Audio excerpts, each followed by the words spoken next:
the hospital in Africa, in the spring we take nursing students from Lisbon. And we had Shelby was super blonde, nursing student. And she'd never been in the OR before. And so a lot of times we just helped, we let them circulate a little bit or help the patient, whatever. And so we were putting a spinal in on this lady. And I gave her some Valium. We don't have Versed, we have Valium. And a little bit of Demerol. So some narcotic and a benzodiazepine.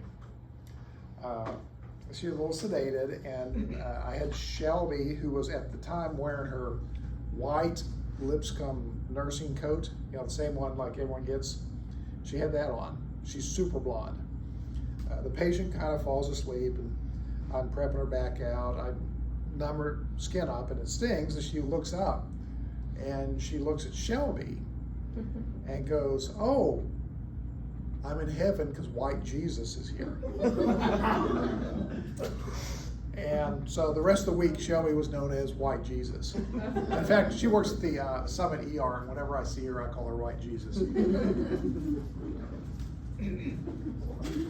Because Shelby was trying to get her to relax, and so she says, "You just need to put your arms out and relax." And she's standing here like this. And then that's when the lady decides to wake up and see White Jesus. So we were laughing at it, so it's pretty funny. Yeah, so we were Okay, just, I have a question. Yes. Do you have any dogs? I have 2 dogs. What kind? I have a Shishon. A what? Shishon. A All my dog- all- Bichon. All my dogs are rescues. So a Shishon is a foo-foo dog that is half Bichon, half Shih Tzu. Okay. So it is bred to sit in your lap. Yeah, of course. 100%. Bichons are French, Yes. and they're royal dogs. They literally were foot warmers for the queen. And Shih Tzus are the same thing in China. So literally, he wants to sit on your lap at all time. He's never more than 2 feet from you. He's 4. Okay. And then we have a 1-year-old Velociraptor. She is the rescue did her DNA, so she's 40% dachshund, 20% pit bull, 20% Jack Russell Terrier, 12% bulldog, and 6% Shar-Pei. Yeah, you got pictures. She looks like a super buff dachshund. Like she's got long legs. She doesn't have little short legs. She's got long legs, really muscular. She only weighs 22 pounds. Oh my God. Do you But- have a picture of her? Probably. Okay. But she's, yeah. That's probably my favorite.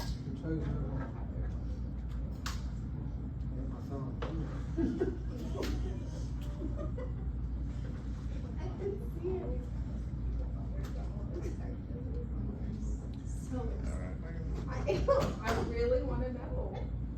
Like, I know all the dogs in my building. I don't know their owners' names. I don't have a clue. I know But that. I know them. Yeah. I'm kind of the same way. But I don't see it.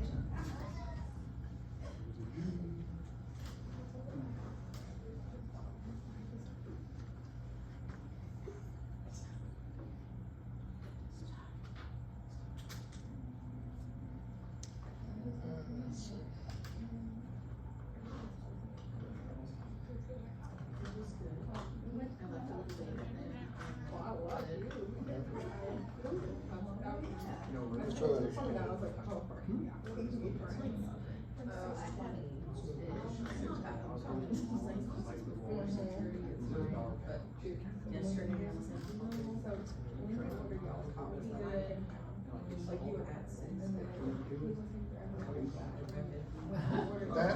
That is the Velociraptor. Oh, he's cute.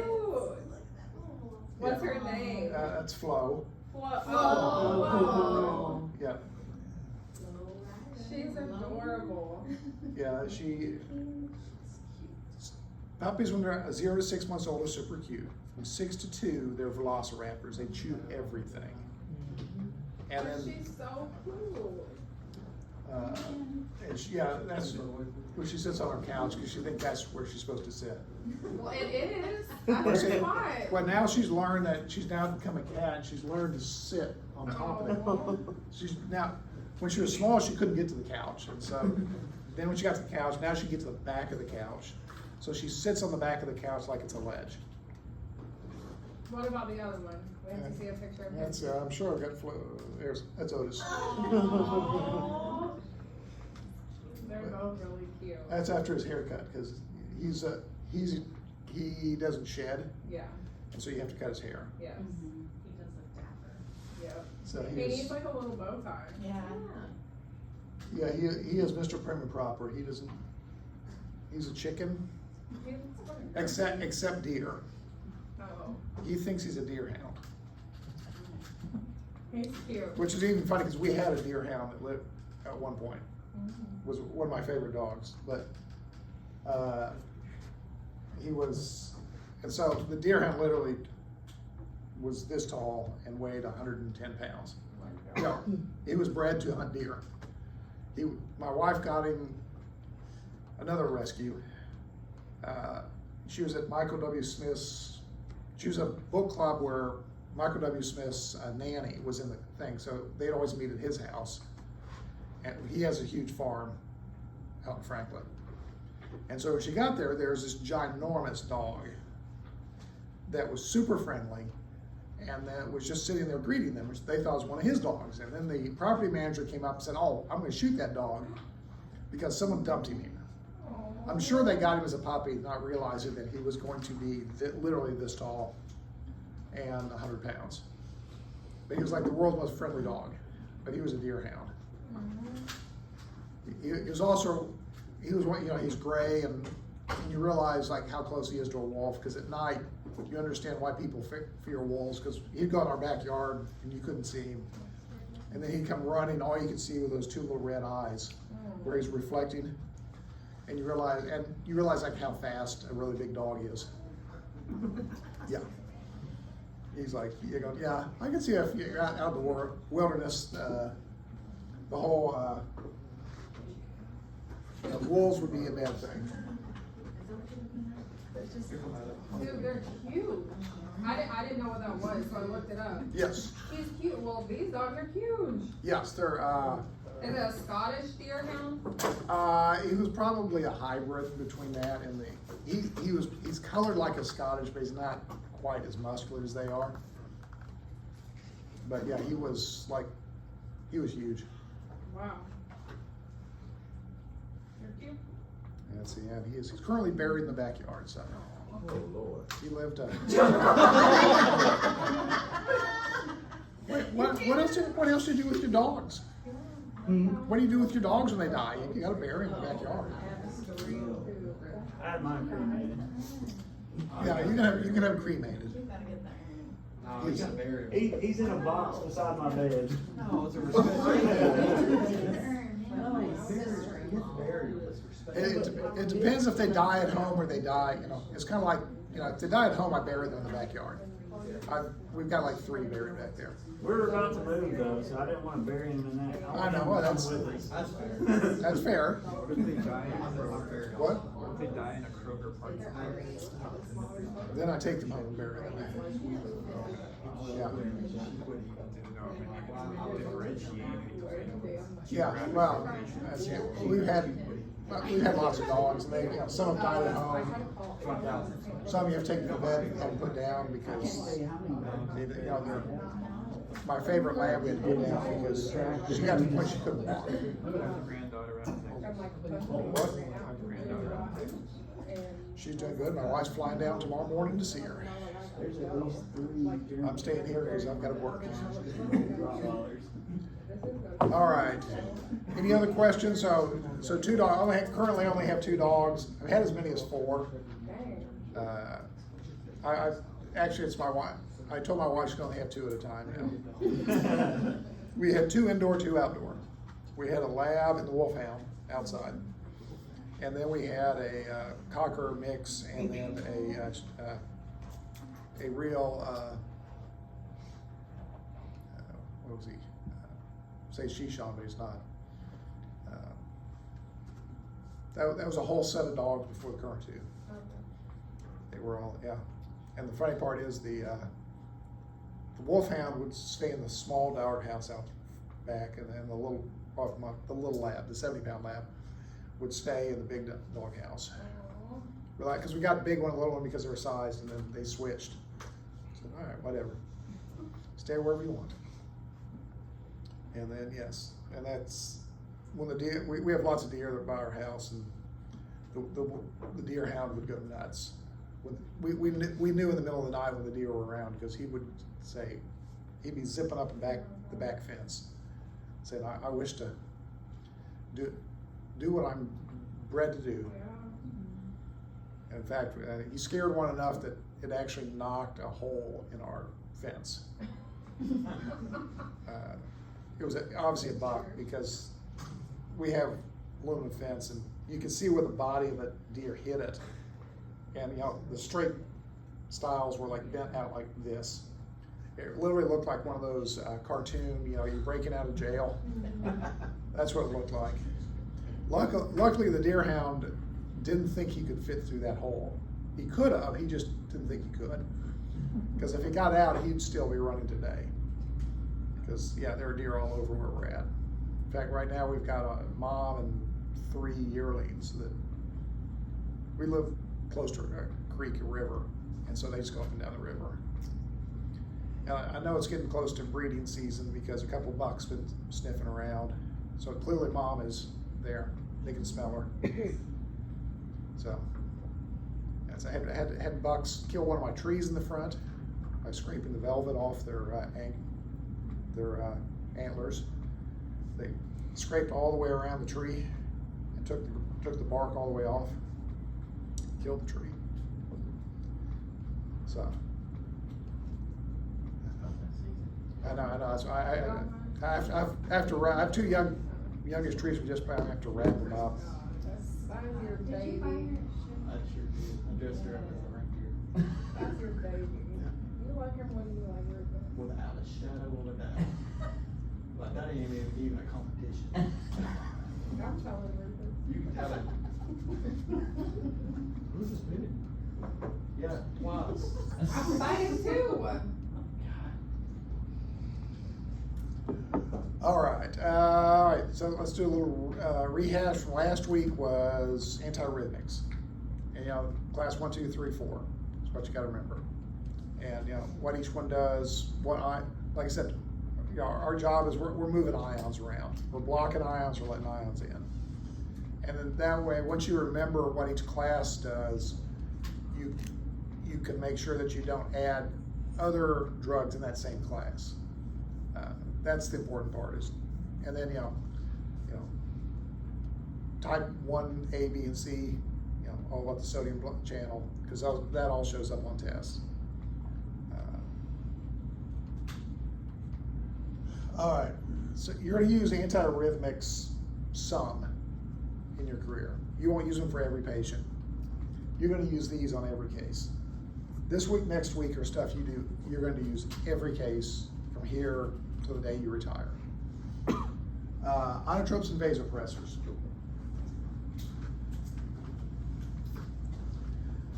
All right, let's go back to a little review. Autonomic nervous system. You guys hopefully remember this from anatomy and physiology, A&P, or some version class that you took like that. Your autonomic nervous system, you have your somatic system, which is you can control, and your autonomic, which you do not control. Does your basic body functions. Controls, a lot of things like blood pressure, heart rate, your visceral function, how much does your bowels work, how much your kidneys work, and etc.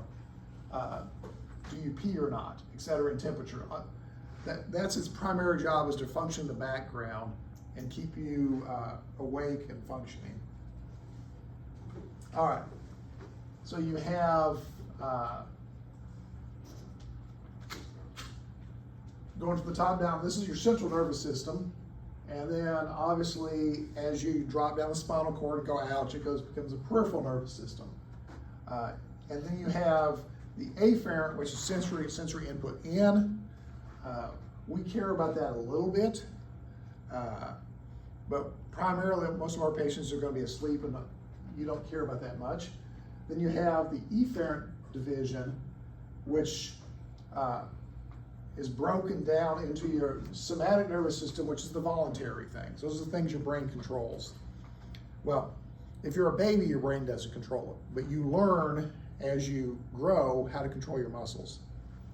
And then you have the autonomic system, which is broken into the sympathetic and parasympathetic. Does all that sound vaguely familiar?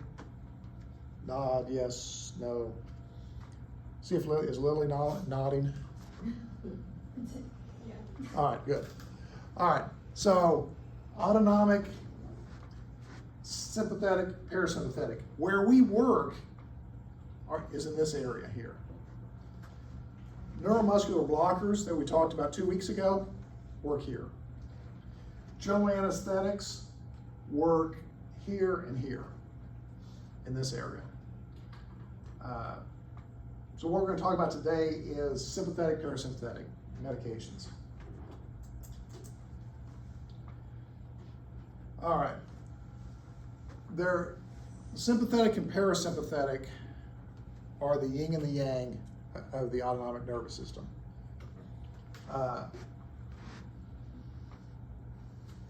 The sympathetics arise out of the sympathetic chain, which is basically your thoracic and lumbar vertebra. Your parasympathetics arise above and below that, and they do opposites.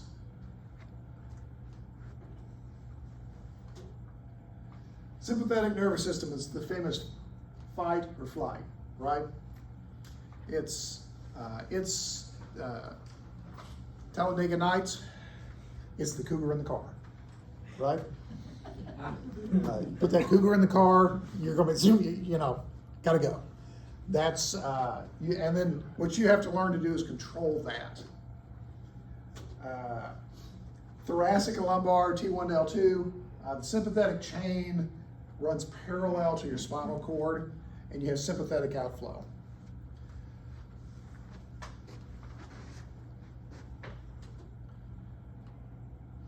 And the easiest thing to remember is, for sympathetics, is it does everything. If the cougar is chasing you, and you want to get away from the cougar, what do you want to happen? What do you not want to happen? So sympathetics, what do you want to do with your heart rate? Increase. Stroke volume. Respiratory rate. Bowel function. Right. The cougar's chasing you, you do not want to stop to poop. P. Decrease. Sweating. Increase, because you're generating, your muscles are going, so you're generating heat, so your body wants to cool down. And then you're going to also, in your liver, your body stores glucose as glycogen. You're going to need more energy. So what happens when you get sympathetic outflow is your liver starts clipping all that glycogen into glucose. So your blood sugar goes up. Really important in our population. What do you think the percent is of people that come to heart surgery that have diabetes? High. Probably like 40%. Probably 15 to 20% are insulin requiring. Probably another 20% are type 2s, diet or oral control. That doesn't count for all the people that are on GLP-1s for weight loss, which is also a huge number, because how many people are obese that come to heart surgery? 85, 90%. So a lot of them show up on GLP-1s now.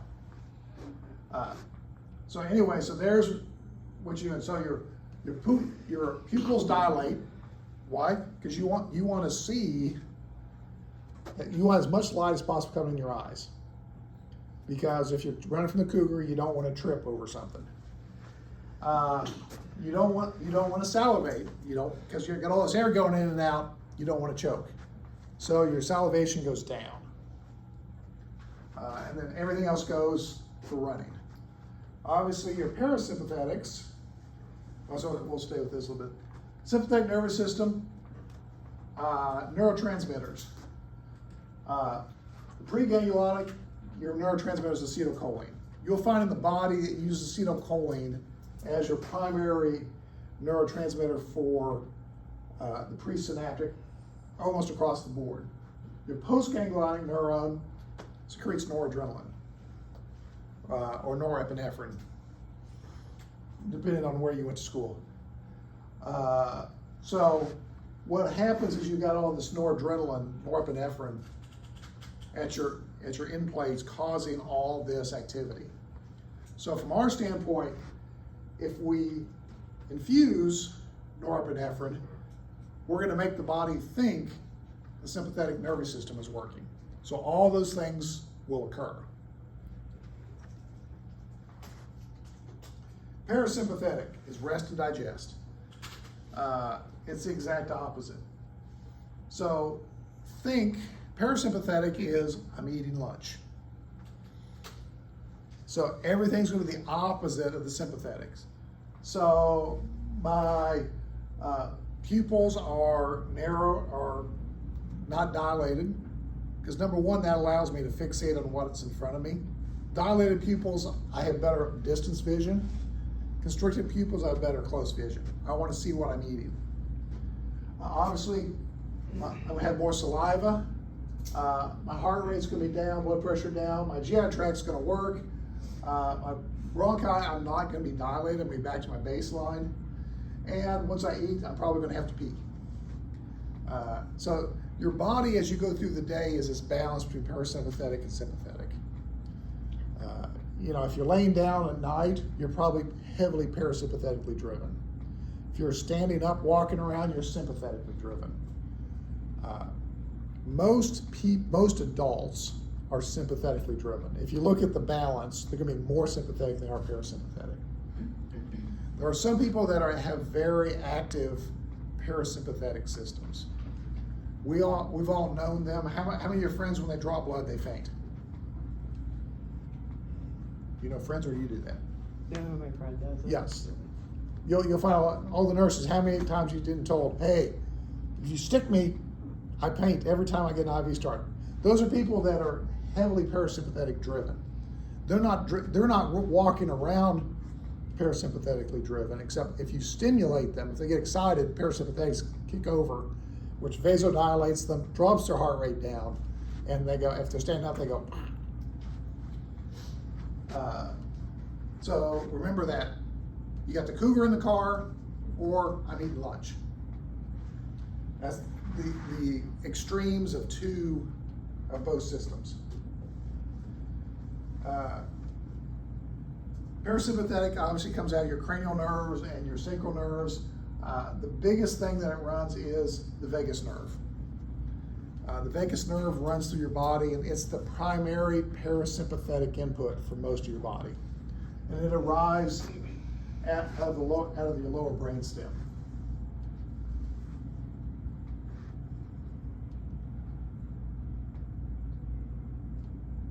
And then, as you can see, the vagus nerve innervates the things we really care about: heart, lungs, not as much, hopefully, stomach, small intestine, liver, gallbladder, and uterus are not doing much where we're operating on them. If they are, we're in the wrong place. But it's that balance between the sympathetic and parasympathetic is what we're going to look at the whole time we're doing this. Again, the intermediate neurotransmitter is acetylcholine. Your body is very efficient at making neurotransmitters. It doesn't make extra ones because that takes extra energy, takes extra DNA. So the acetylcholine is almost always your intermediate. And then the parasympathetic acetylcholine is also your final neurotransmitter.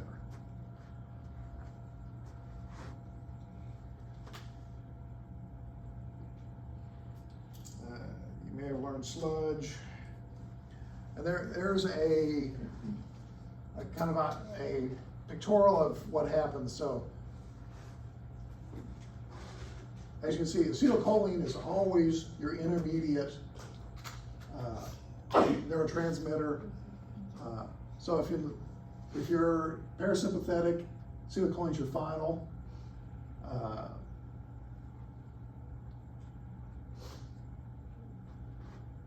The two specialty items are in your kidneys. Acetylcholine is your middle off your sympathetics, but dopamine becomes your final neurotransmitter in your kidneys. The reason is that it allows your body to differentiate in your response to between your kidneys and the rest of your sympathetic system. Because if you squeeze down, because I'm chasing the cougar's chasing me, I don't want to kill my kidneys. So if I'm secreting a lot of catecholamines, the kidney is not as responsive to norepinephrine as it is dopamine. So part of that is to allow your body to respond differentially to the same stimulus. And then epinephrine. Epinephrine only comes one place in your body. It is not a neurotransmitter.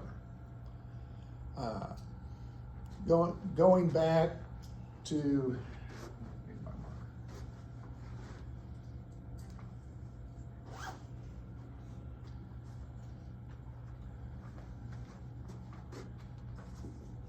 an erasure.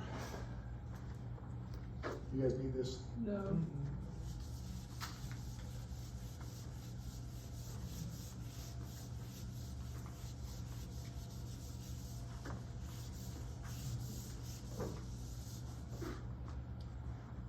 I said your body is very efficient in transmitters. Hopefully that looks vaguely.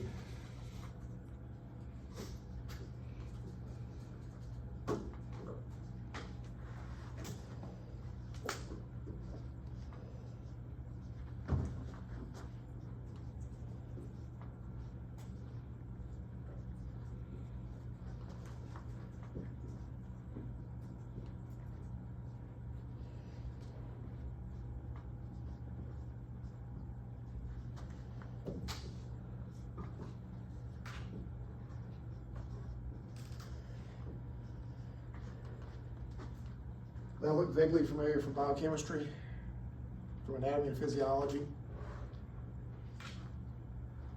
Your body is very efficient on how it uses proteins and makes things.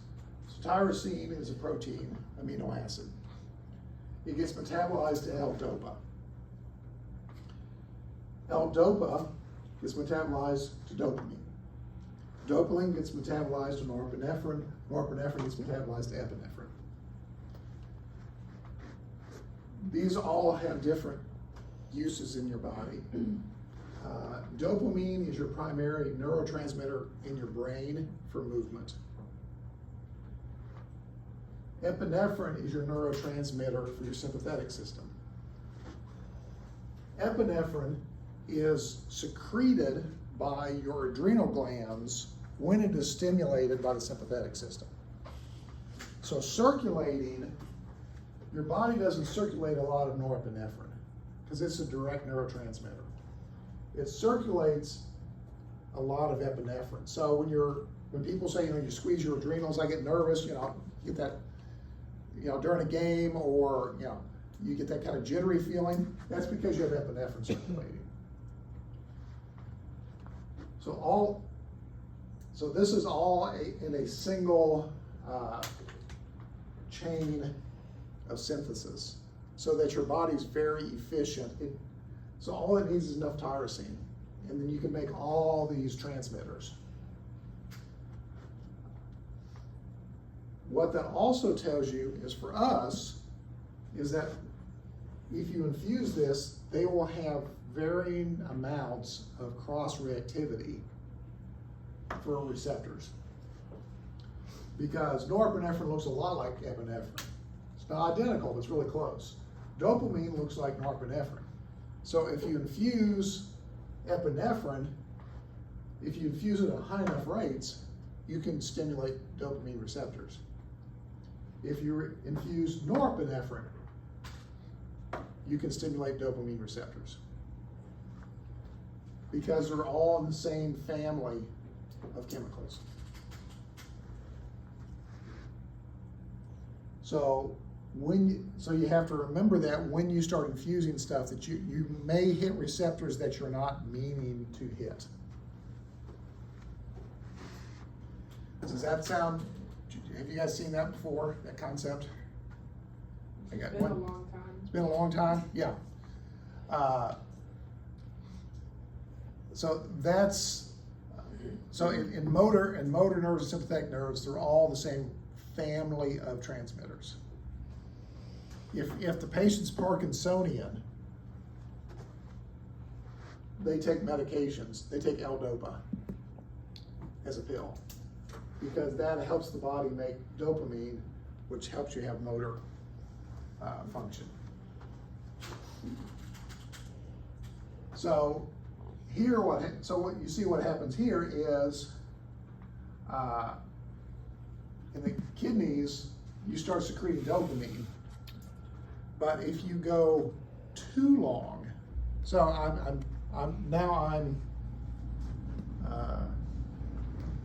the cougar keeps chasing me, and now I'm running for miles. So my body is secreting epinephrine out of my adrenal glands. What happens is I can override the dopamine. Dopamine makes my kidneys work better. But the epinephrine overrides that and can vasoconstrict around the dopamine. So part of this is you have to learn what doses this work at and what doses do we give these medications at. All right. What neurotransmitter is secreted from preganglionic sympathetic nerves? Acetylcholine. And from the neuromuscular blocker talk, what is the neurotransmitter that hits the muscarinic receptors that cause your muscle to work? Acetylcholine, right?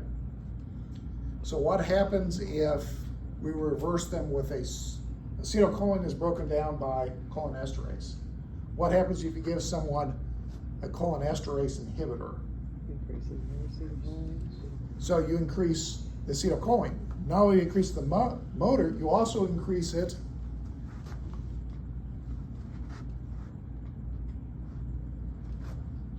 all this goes up. So that's the side effect of having too much acetylcholine around. Then you'll increase this, your heart rate will go up, you'll start sweating, your kidneys. You also stimulate your parasympathetic, so you balance out between, does your heart rate go up and go down, depends on your sympathetic versus parasympathetic balance. So you have to be careful when you give medications. That's why you have to know what the neurotransmitter is that you're dealing with and where else does it go in the body. So these are nicotinic receptors. Your muscle has muscarinic receptors, but it's the same transmitter. It's the same acetylcholine. So if you increase acetylcholine, you're going to stimulate both those. So that's the thing to remember is nicotinic receptors are here in this ganglia. Why do you think we call them nicotinic receptors? Yeah, give me a guess. I know nicotine causes Because vasoconstriction. nicotine, in the lab, they found nicotine stimulated them. So hence nicotinic receptors. So guess what happens when you smoke? Vasoconstrict. You're going to stimulate all this stuff, which is one of the problems with what nicotine does, ignoring what smoking does to your lungs and lung damage. The chronic nicotine use, you're chronically stimulating this, which is why you get a lot of the side effects, which is why smokers have a much, much higher coronary artery disease risk. you're stimulating that. What's that do?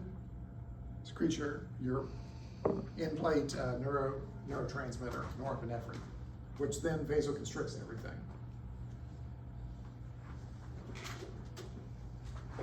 All right. What neurotransmitters secreted from preganglionic parasympathetic nerves? Acetylcholine. What's the postganglionic sympathetic? Norepinephrine. And what's the neurotransmitter from parasympathetic? Acetylcholine. What neurotransmitter is secreted from all preganglionic nerves? Acetylcholine.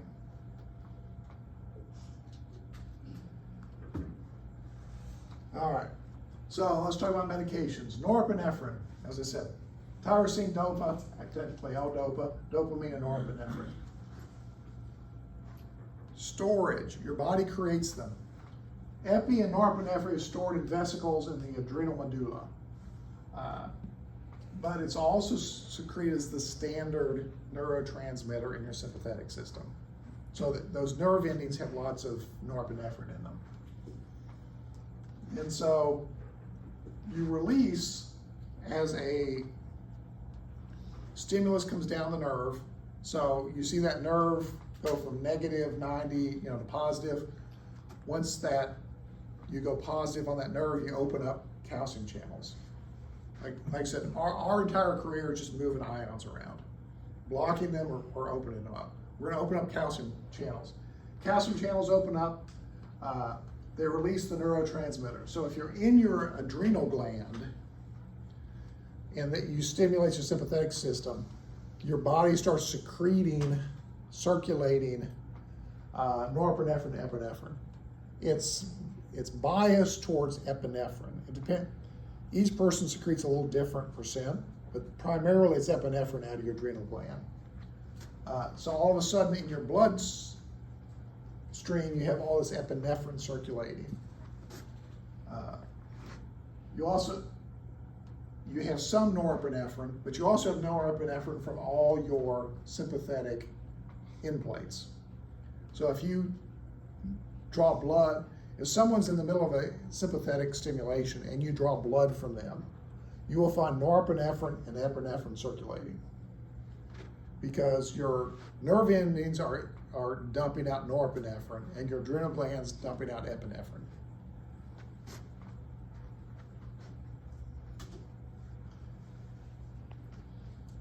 All right, when your norepinephrine, like everything else, there are enzymes that terminate its effect because you don't want to walk around all the time with epinephrine circulating, right? You'd be shaking all the time. And the good thing is you would lose lots of weight because you'd be hypermetabolic all the time. The bad time, you'd live about 2.5 years because you can't keep up that level of stimulation. So O-methyltransferase in the cleft clips norepinephrine, and then you can reuptake in the neuron, and you have monoamine oxidase breaks it down. Breaks down epinephrine, breaks down norepinephrine. Why is monoamine oxidase important? There are antidepressants that are MAO inhibitors. So you have to know if they're on an MAO inhibitor, which breaks down your epinephrine and norepinephrine, what do you think happens if you infuse epinephrine to those people? You get a markedly exaggerated response because you don't have the enzyme that's breaking it down, you're inhibiting that. So that's part of the things you have to understand and read in their medical history is what medications are on. A lot of Americans are on antidepressants. So you have to figure out which ones those are to make sure they're not an MAO inhibitor. There's, the basic nerve plate. The biggest thing to remember are that post-synaptically you have alpha-1, beta-1, beta-2 receptors. So the same medication has different effects depending on which receptor it hits. And so we're about to talk about that, alpha-1, alpha-2, beta-1, beta-2. So your secretion norepinephrine, it hits this, it gets either reuptake and then the MAO splits it up, or it gets out here where it gets picked up by catechol-methyltransferase and split into 2 pieces and inactivated by that. And here's the whole thing: tyrosine, dopa, dopamine, norepinephrine. Are generally the nerve ending, all that synthesis occurs in the nerve cell itself.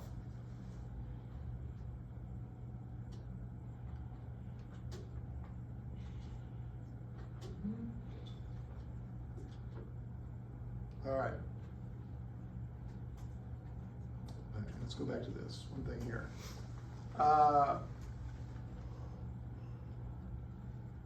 There is another commonly abused medication that interferes with this. Anyone take a wild guess what that drug is? Actually, there's two. There are 2.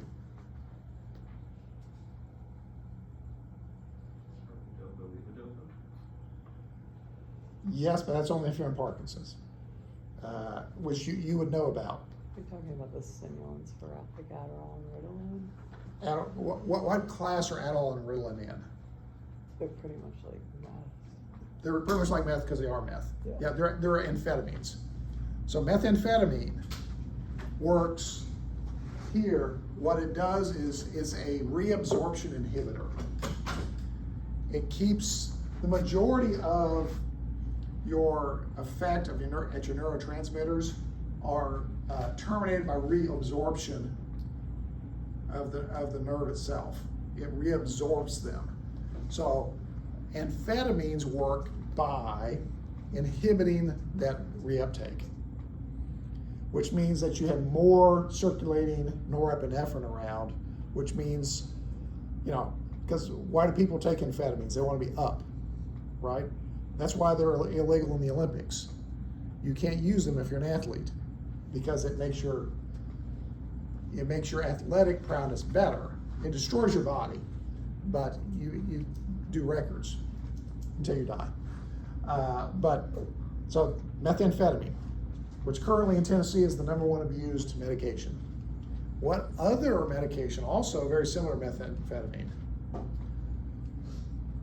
Cocaine, crack.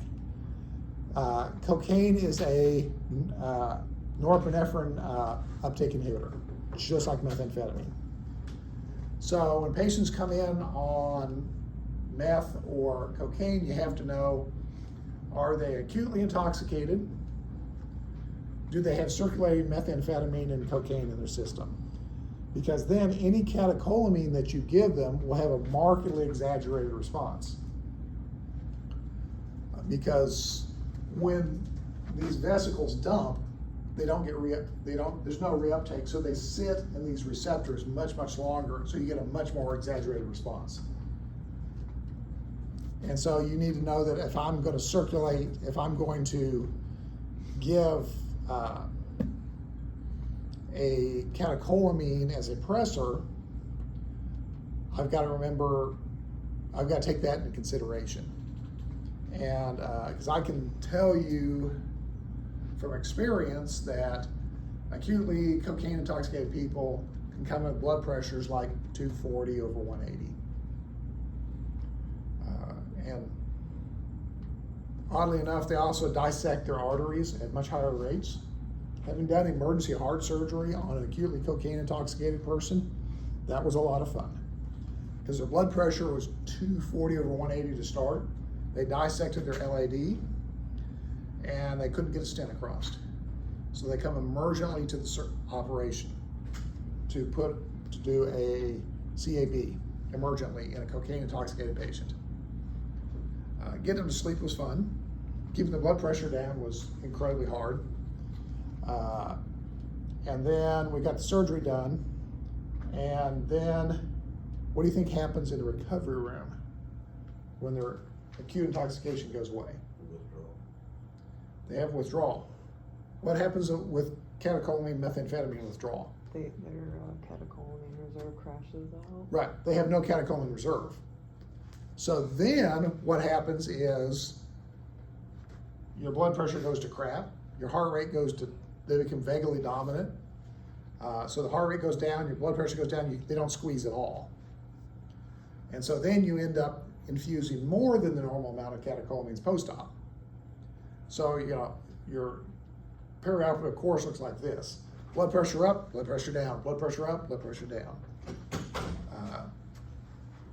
So those are the two things you have to know about is cocaine intoxication, cocaine usage, because you have to know, are they acutely intoxicated, in which case their catecholamines are going to be up, or are they chronically cocaine methamphetamine user, in which case their body catecholamine supply is going to be depleted, so they're not going to respond like normal.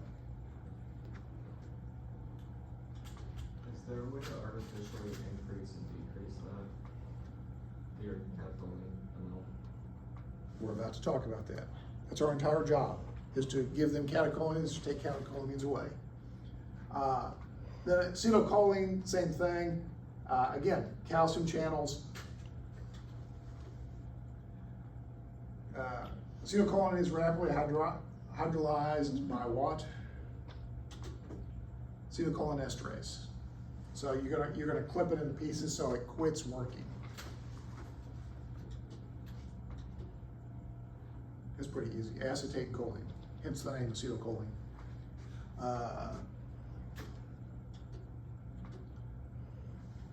Choline acetyltransferase puts it together. You can diffuse out of the cleft. You can get metabolized by COMT, catechol methyltransferase, or you can get reuptake into the presynaptic neuron where it's broken down by MAO.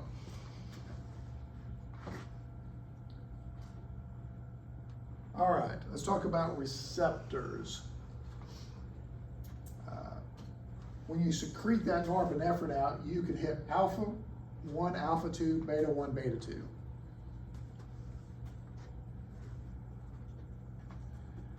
All right, does this sound vaguely familiar?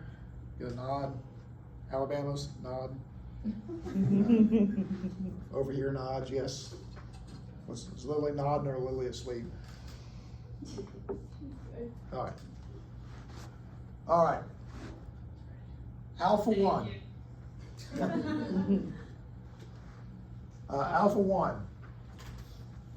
The biggest thing they do is, from our standpoint, yeah, they work with pupils, they make you sweat, they decrease GI motility. What we really care about is that the alpha 1s are primarily in your body and the arterioles. In your circulatory system, almost all your resistance is mediated in the arterial level. Your big arteries don't change very much. Your capillaries don't change at all. So all your resistance is at the arterial level, which is full of alpha 1 receptors. So medications, that's how your body maintains your blood pressure, is by varying the amount of alpha 1 stimulation.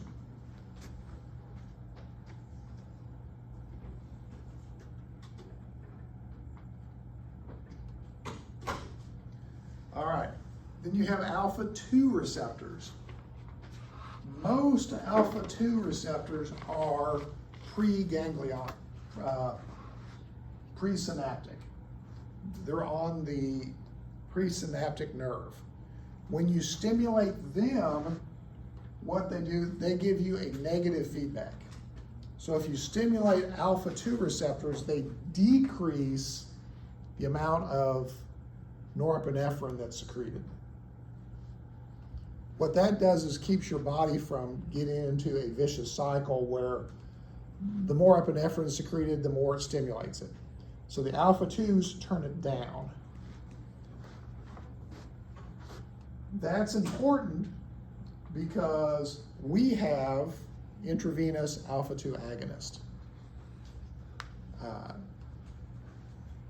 Dexmedetomidate, Precedex, is an IV alpha 2 agonist. It only hits alpha 2s, it doesn't hit alpha 1s at all. So when you give it, it dials down your central nervous system. So you decrease the amount of norepinephrine that is released, which makes you sleepy. It makes you relaxed. It decreases your blood pressure. It decreases your heart rate. So that's pure alpha-2 stimulants. All right, beta receptors, beta-1,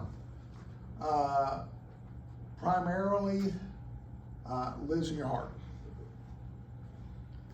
And it increases your heart rate, increases contraction, increases the speed of conduction so that your heart can go faster. Because you don't want your conductions, if your conduction doesn't move faster, then you're very limited on how fast your heart can, the rate at which your heart speeds up. So you speed everything up, conduction up, contraction up, heart rate up.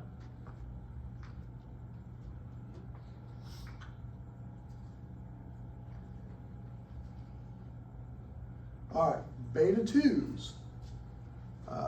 Beta 2s are generally not in your heart. They're in your lung and your bladder and your liver and your pancreas. The primary thing beta 2s do, well, we care about two things they do a lot. One is they bronchodilate you. Because again, think about, I'm running from the cougar. What do I want? I want my heart rate up, I want my blood pressure up, I want my bronchioles maximally dilated so I get the maximum air in and out with the minimum amount of work. So that's beta 2 stimulation. And in your liver, it causes glycogen to be broken down into glucose. Because again, if I'm running from the cougar, I want sugar around to run that Krebs cycle to make that ATP to make my muscles work. So sugar goes up because of beta 2 stimulants. So the two things we're really concerned about are, we don't care about bladder as much because we've got a Foley in. But in real life, if you stimulate beta 2s, your bladder relaxes and you don't have to pee as much. Again, you're running from the cougar, you don't want to stop and pee. You would stop for a brief amount of time. Because you guys know that, since you're in Tennessee, you know the bear rule, right? You always go hiking in 2s. Yeah, a close friend that you can outrun. That's the most important thing of who you hike with. You want to be the fastest person out there, not the slowest. If you're in a group, you never want to be the slowest. Because, someone has to get out to show the pictures on Instagram. But, yeah, we did good, but Lily didn't make it. She was too slow. True story, I was out hiking with my wife in the Smokies in the fall. And we were there wasn't any other people around there. We were on a back trail, and clearly we were talking about how noisy the squirrels were. And then I heard a really big squirrel. And then we looked probably 40, 50 feet away. We see a black bear coming down a tree. He clearly was asleep up in the tree, and we woke him up. And so he's sliding down this tree like a fireman down the pole. And Jane and I turn around and we both take off. And I realized in about 20 feet that I'm outrunning her, which puts me in a moral quandary. One of us has to survive to get back to the kids. Who should that be? So I decided to stop at that point. And I think the bear was more scared of us than we were of him, because he was going up the trail the other way as fast as we were going this way. But yeah, Jay and I, we still laugh about this. It was instantaneous. We were walking down the trail, we look up, we see this bear just sliding down. We didn't have to talk, we both turned and just took off running. The thing they tell you not to do, right? Don't run from bears. If a bear is 50 feet from you, you will run from the bear. But you also decide, you have to decide who's going to survive. And in this case, I told Jane I would make sure the kids remembered her. I said, I'll put your picture up. She did not, by the way, think that was very funny. All right, dopamine. Dopamine, it's earlier on, so you get cross-reactivity between epinephrine, norepinephrine, and dopamine. What dopamine does is it increases blood flow to your kidneys. So when you stimulate it, you want your kidneys to work better. So it's the opposite of everything else in the catecholamine system. When you stimulate dopamine, it vasodilates just in your kidneys. Yes? Does that depend though, like on the dose then? Yes. Yes and no. Depends on if you're infusing dopamine. Yes, dopamine can cross. Again, you're in the family, so it can cross. Your cross reactivity works both ways, both this way and that way. So if I infuse dopamine, I can stimulate all the receptors, depending on my dose. But if I just stimulate D1 and D2 receptors, I vasodilate in my kidneys. And that would be like at a lower dose? That'd be a lower dose. Because your next question is going to be, does that work clinically? And yes, when I was coming up, we did that for everybody. We'll talk about that a little bit when we get to kidneys, but early on, and you'll still probably see some people do this, is that the whole thing is you give what we call renal dose dopamine, which is 1 to 3 mics per kilo per minute of dopamine. Because the idea is I'm going to stimulate the dopaminergic receptors, and I'm going to keep my kidneys safe. Then they did a beautiful double-blind study and showed that that was complete trash. That everything else you did overwhelmed the dopamine that you were given. So we used to do that all the time. If your creatinine was abnormal, you would get renal dose dopamine.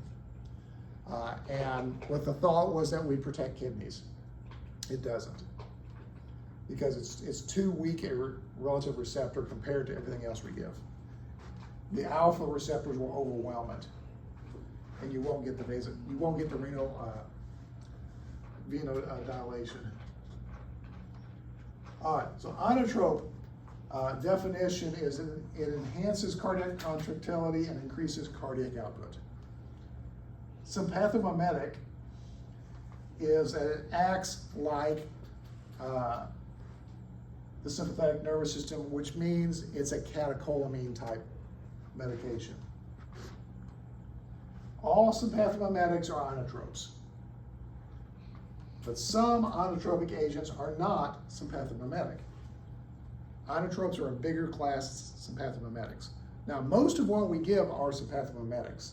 They act like sympathetics. They're adrenaline or norepinephrine. All right, we have naturally occurring catecholamines, epinorepinephrine, dopamine.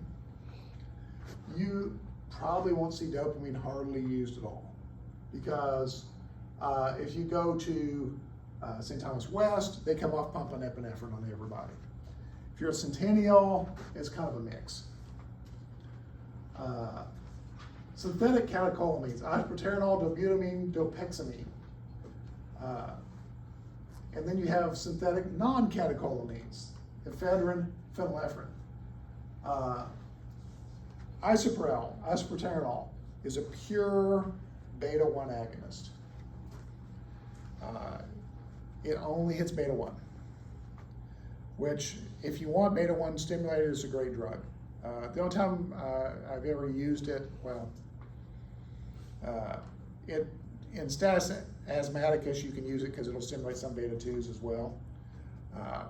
But primarily it's in heart transplant patients where you want to speed them up a little bit. Because they're de-innervated hearts, you can give isoprel and just pick their heart rate up. Dobutamine was created back in the 80s. It's a synthetic because they're worried about how much vasoconstriction you get out of epinephrine and norepinephrine. And then dopexamine is a newer medication that gets back to that dopamine. It's a pure D1 agonist, if I remember right. And then you have the synthetic ephedrine is a very naturally occurring drug. We use it a ton in anesthesia. It's an indirect acting medication. What it does is it's a great cold medicine, right? Has anyone used it for cold? Opens up your sinuses. Sudafed. Why do you have to sign for it? It's the precursor to meth. So think of what we're talking about methamphetamine does. It's a reuptake inhibitor. That's what ephedrine does. It increases your naturally occurring catecholamines by reuptake inhibiting them.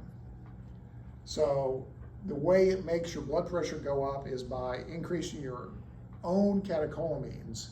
So your heart rate goes up and your SVR goes up because you're circulating norepinephrine and your in-plate norepinephrine goes up because of ephedrine. What happens if you give ephedrine in someone who's a chronic cocaine user or a chronic methamphetamine user? Zero, correct. They just laugh at you because they're catecholamine depleted. It requires that your body have catecholamines. So phenylephrine. Phenylephrine is neosynephrine, brand name. You'll find the Pyxis now as phenylephrine. They've taken all the brand names out. It's a pure alpha-1 agonist. So all it does is squeeze down. But again, they're non-catecholamines. They're just a direct alpha-1 stimulator. So the thought was when they came up with dobutamine is that you could stimulate some of the betas and some of the alphas without the others. It turns out it doesn't do that. It was originally thought to be a safer version of epinephrine. So when I originally was doing hearts in the early 90s, we came off of dobutamine on everybody. You didn't use epinephrine. And then there are studies that came out that said you might as well just use epinephrine or levofed. We're going to talk about these in a minute, the difference between the two.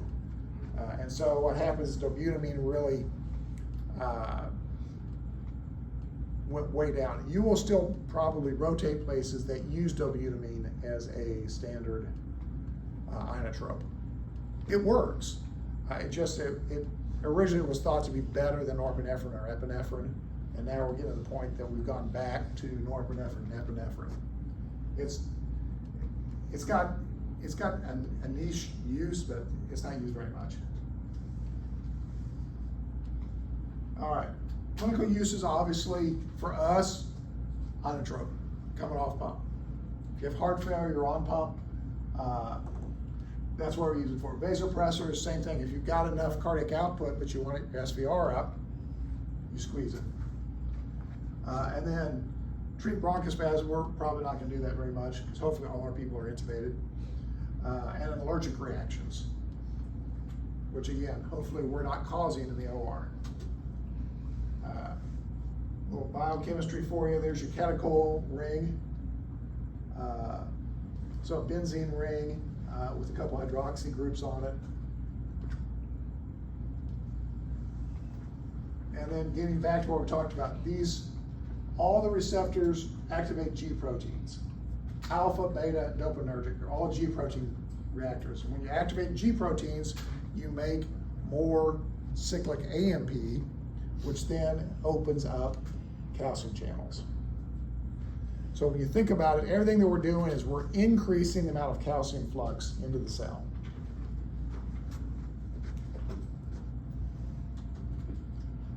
All right, our friend epinephrine from your adrenal glands. Epinephrine stimulates everything. Alpha-1, alpha-2, beta-1, beta-2. Is it dose related? Yes. At low doses, epi hits the betas first. Beta receptors are probably more sensitive. At a little bit higher doses, you will get alpha-1 and alpha-2. Now remember, what happens if you stimulate alpha-2s? You get a negative feedback.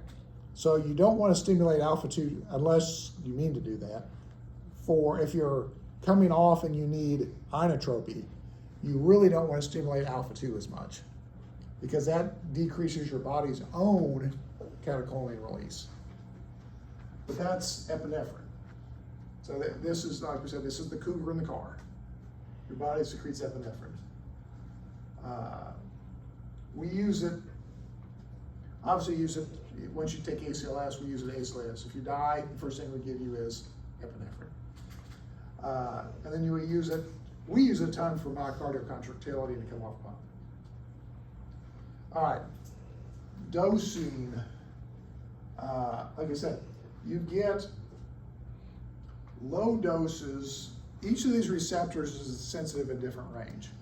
So low dose epinephrine, 1 to 2 mics per minute. These are adult doses, by the way. These are not pediatric doses. 1 to 2 mics per minute, you tend to hit the beta 2s. Beta 2s stimulate at a lower level. So you get a little bronchodilation. Around 4 mics per minute, you get the beta 1 stimulations. So if you get, sometimes the surgeon will say, I want some low dose epi. When he says that, this is what he's meaning. You know, I want something like 4 mics per minute. I just want to hit, I want the heart rate to go up. And most of the surgeons do not care about the bronchodilation. They're worried about heart rate and blood pressure. So they're saying, I just want the blood pressure up. And then once you get the higher doses, the 10 to 20 mics per minute, is when you start getting that alpha 1 stimulation, you start squeezing down. So that's epinephrine. So that's the end of the synthesis chain.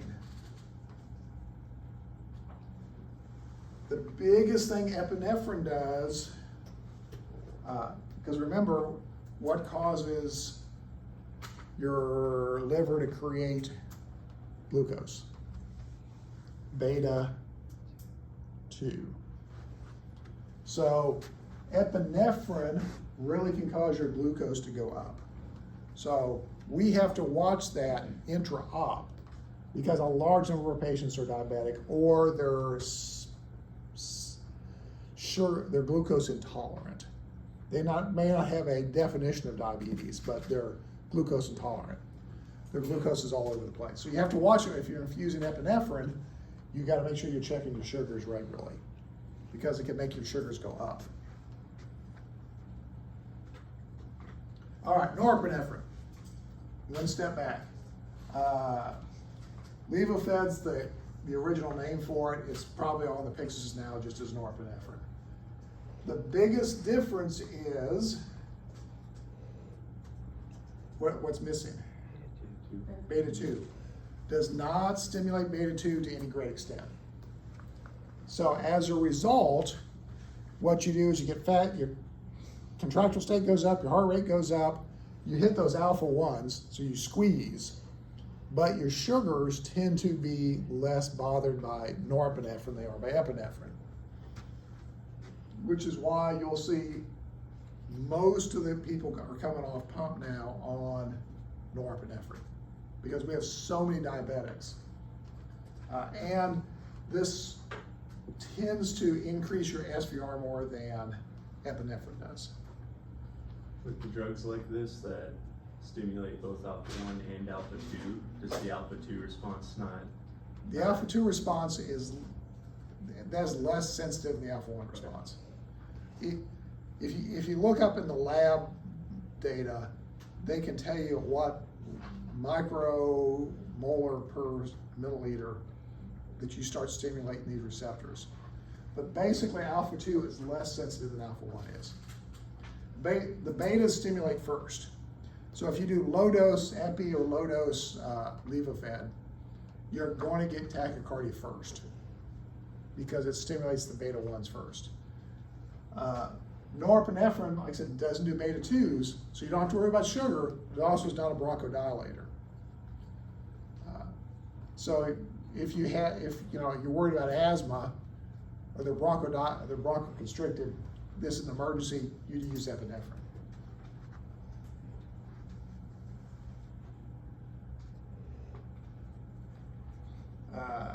It's, like I said, the most potent alpha agonist because again, in your body, all those nerve endings that go to those arterioles, the naturally occurring neurotransmitter is norepinephrine. So if you infuse norepinephrine, it acts just like your body's really stimulating. So your blood pressure is going to go up. Your SVR is going to go up. All right, dopamine, this gets back to the question earlier.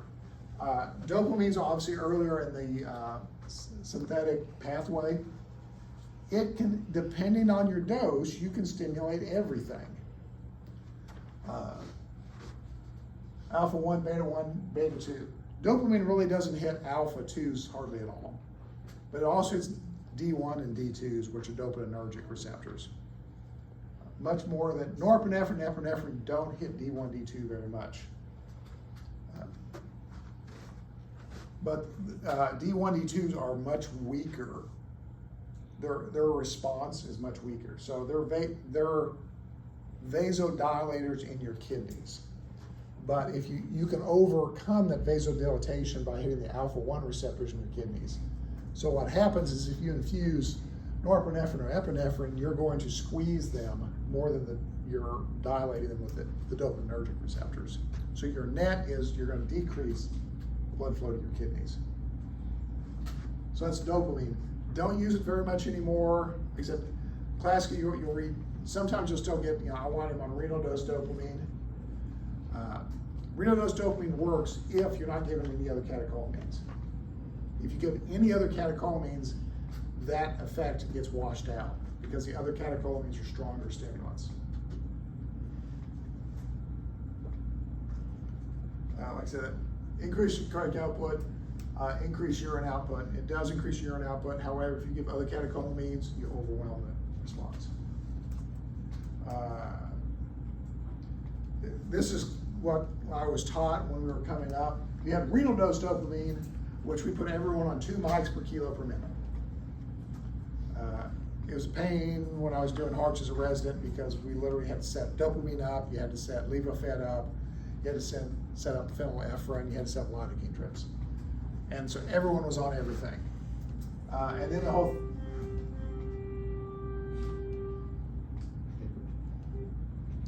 I'll talk to Belgique right now. All right. So the whole thing, we'd have this whole thing about low dose, medium dose, you'd get beta effects, high dose above 10, you'd get alpha effects. Basically what happens is it starts acting like norepinephrine once you get up high enough, which is obvious because it's the next one in the synthetic chain. Isoprel, just a pure beta agonist.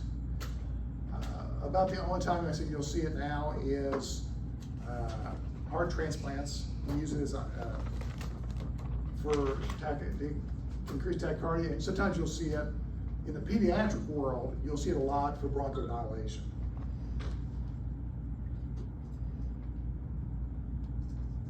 Dose of isoprels, 1 to 5 mics per minute. So very similar dose to epinephrine, 1 to 5 mics per minute.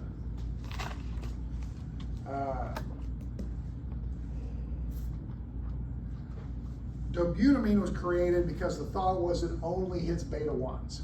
So you just increase, it doesn't squeeze at all. It hits beta 1s. You give, 2 to 20 mics per kilo per minute. And the thought was that you wouldn't squeeze, so you would differentiate. You have phenylephrine going and dobutamine going. If you have phenylephrine going and dobutamine going, what drug do you actually have? Levofed, right? You're hitting the alpha. You have an alpha 1 agonist and a beta 1 agonist. You're just on levofed.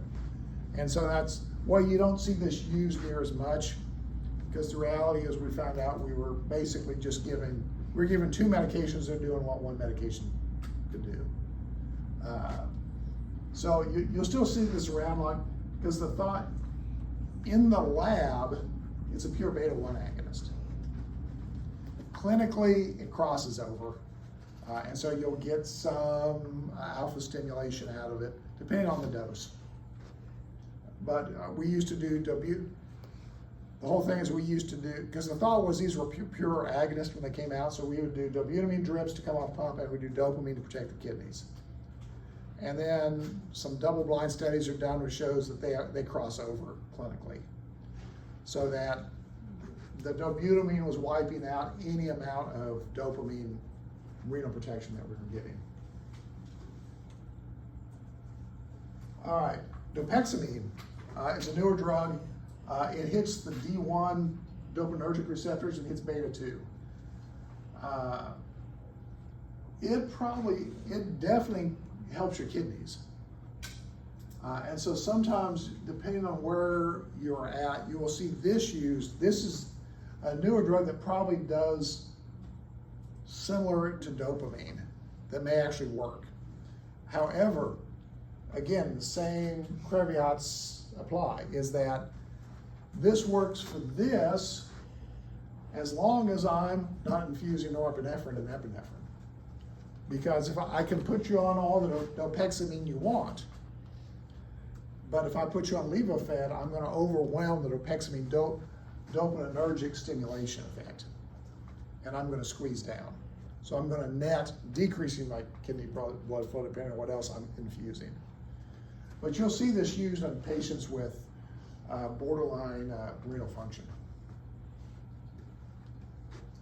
The nice part about this one is, unlike dopamine, as you go up on the dopamine, you start to hit the other stimulators, the other receptors. This one does not. It pretty much stays in this class. So you don't get the tachycardia out of it. You don't get the vasoconstriction out of it. Ephedrine, like I said, is a non-catecholamine. It causes release of endogenous catecholamines that hits all the alpha and the betas. It works well. It works for about 10 minutes. A typical dose in an adult is 10 milligrams. It works about 10 minutes long. Because if you think about it, that's the duration of action of when you stimulate neurotransmitter release. In about 10 minutes, all that neurotransmitter is either reuptaked or clipped into component parts and no longer affects. So ephedrine's good for about 10 minutes. A temporizing medication until you can do a more definitive treatment. Phenylephrine, neosynephrine, it's pure alpha-1. The thing you have to worry about with phenylephrine is if you squeeze too hard, you make your SVR go up, you get reflex bradycardia, right? Because your body says, oh, I've got too much blood pressure, so I'm going to lower my heart rate. So if you overshoot with phenylephrine, you end up dropping the heart rate back down.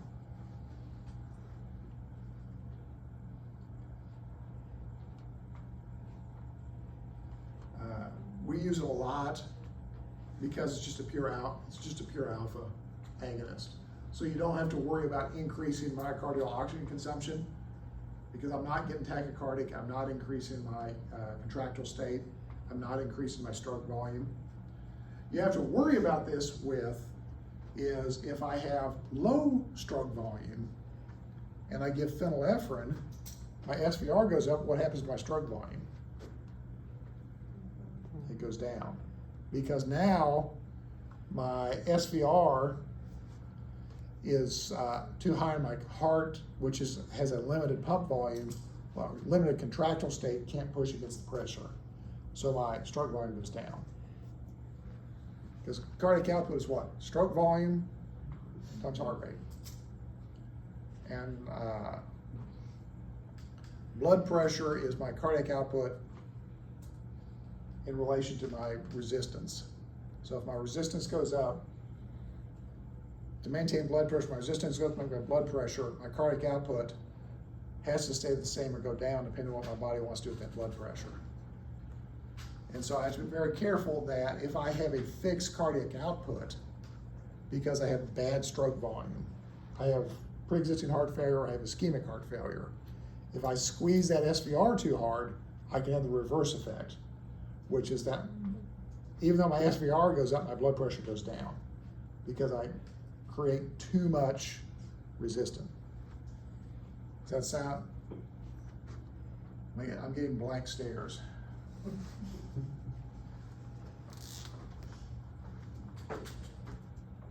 Right. Blood pressure is SVR times heart rate times stroke volume. Is that familiar? Yeah.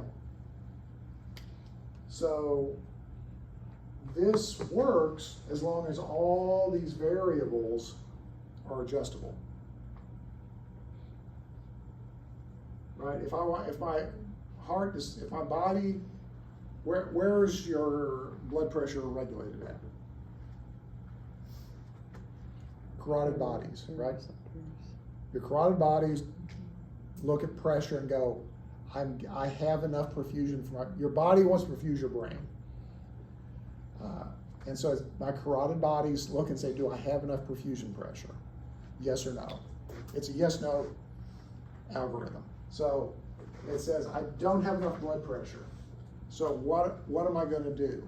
Well, if my sympathetic system, I start excreting more norepinephrine. So what happens with that is, what happens to my SVR if I'm secreting norepinephrine? It's gonna go up. What happens to my heart rate? Increase. Hopefully it goes up. What happens to my stroke volume? Hopefully it goes up. Right? My contractile state goes up. That's normal. That's if I'm hydrated and I don't have cardiac damage. So what happens if I have ischemia? What are the determinants of ischemia? Ischemia is not enough oxygen. What determines your cardiac oxygen consumption? Heart rate.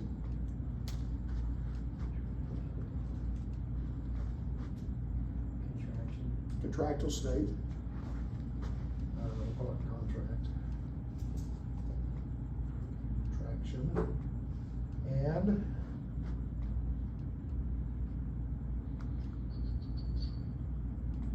wall tension, which is directly by preload.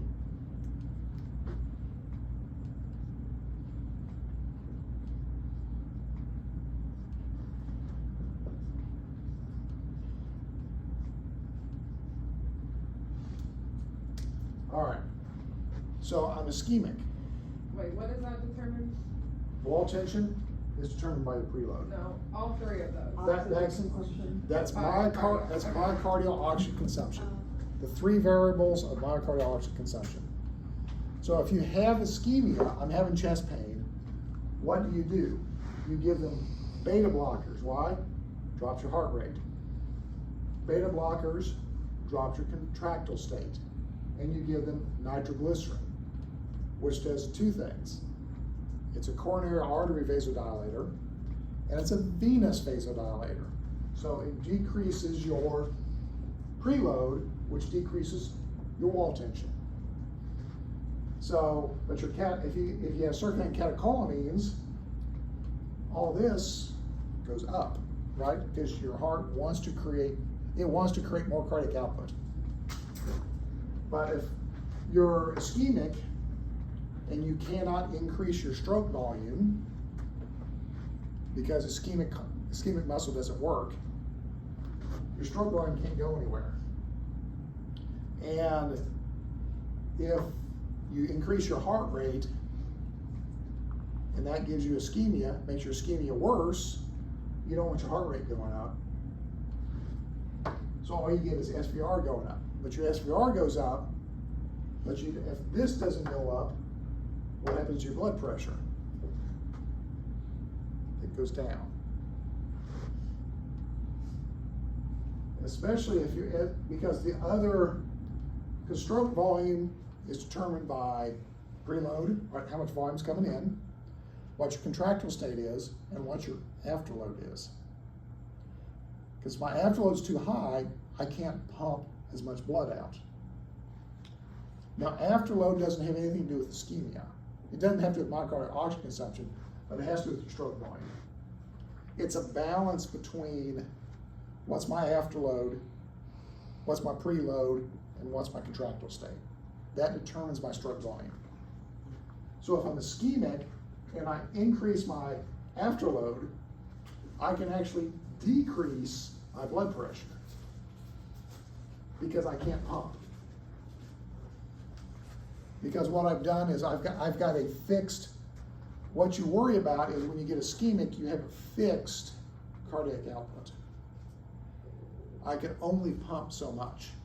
Or if I have heart failure, I can only pump so much.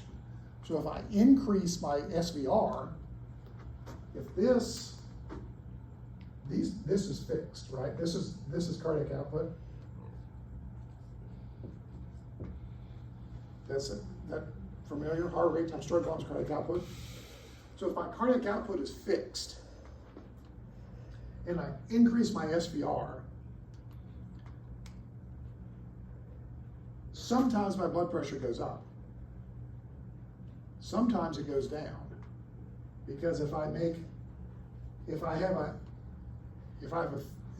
maximum cardiac output I can hit, and if I make my SVR go up too high, then I can't achieve the blood pressure, and so my blood pressure drops back down.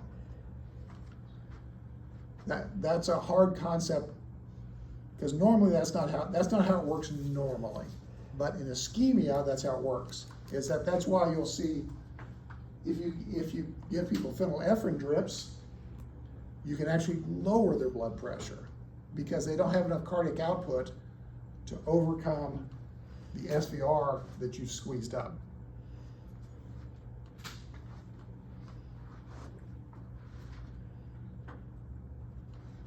Does that make sense to most people out here? Nod, nod.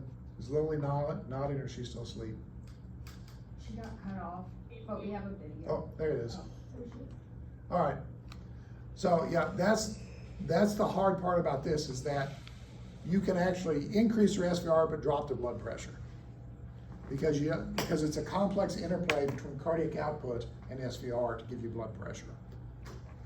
So you have to be careful with phenylephrine of where are you on your what's your ability to increase your cardiac output. If you're at their maximum cardiac output, you give phenylephrine, you drop the blood pressure. All right, we have other medications, phosphodiesterase inhibitors, amiodarone, milrinone, theophylline. These are non-catecholamine inotropic agents. Your cyclic AMP is broken down by phosphodiesterase. So what the inhibitors do is they inhibit the enzyme that breaks down your cyclic AMP, so therefore you have more cyclic AMP, and as we said, like G-reactive proteins, what happens when you have more cyclic AMP around? What ion gate does it open? Calcium. So this increases your intracellular calcium, which is how these work. Amiodarone, milrinone, that's not amiodarone, amrinone, milrinone, and theophylline. And this confuses everyone, horrible naming. Amrinone and amiodarone are two different things. Amiodarone is an antiarrhythmic potassium channel blocker. Amrinone is a phosphodiesterase inhibitor. They should have fired someone at the FDA for that because this gets crossed over all the time in orders.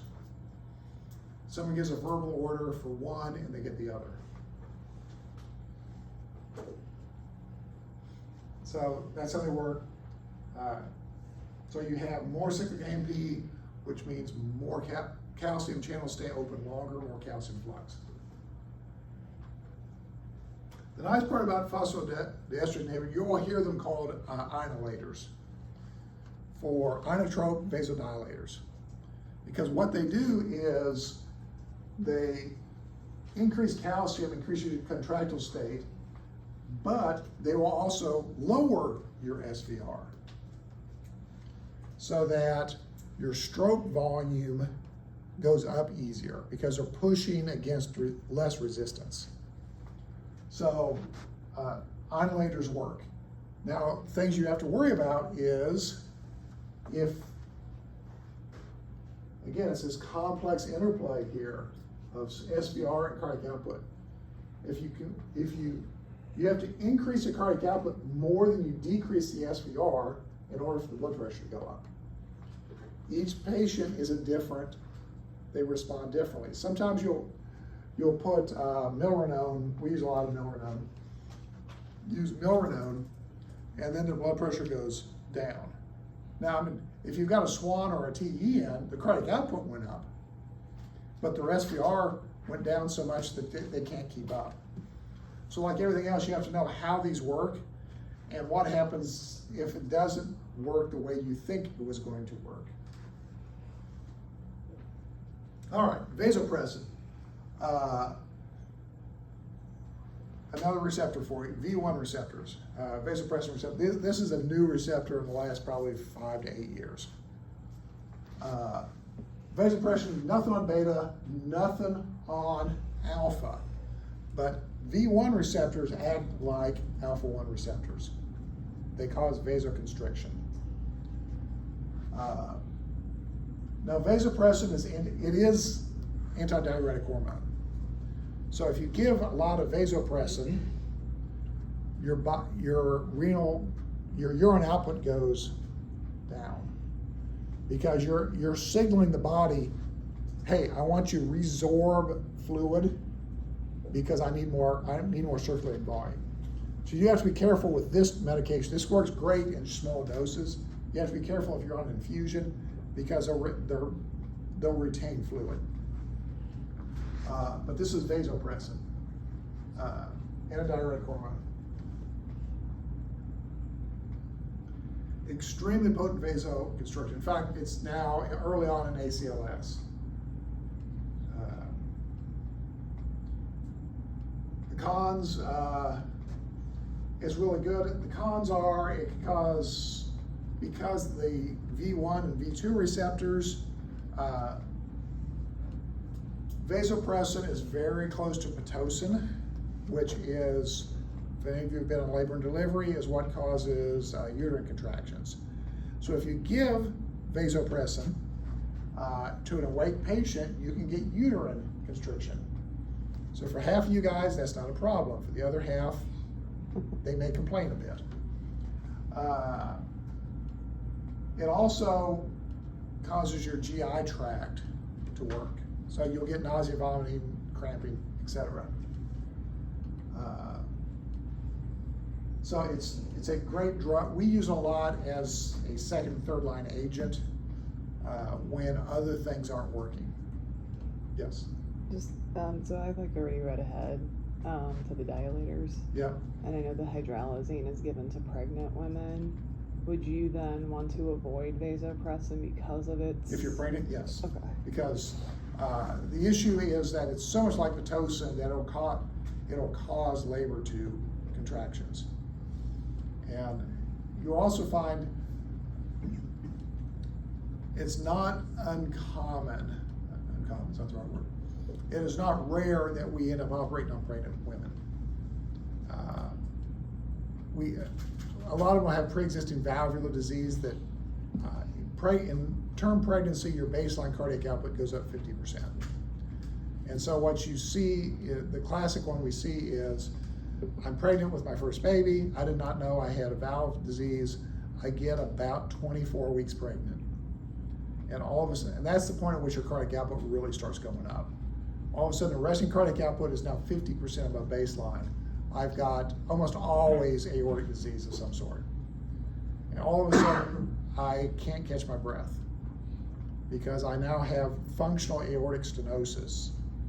And we're at 24 weeks pregnancy, and it's like, and now we have a problem because they need a valvuloplasty or valve procedure while they're pregnant.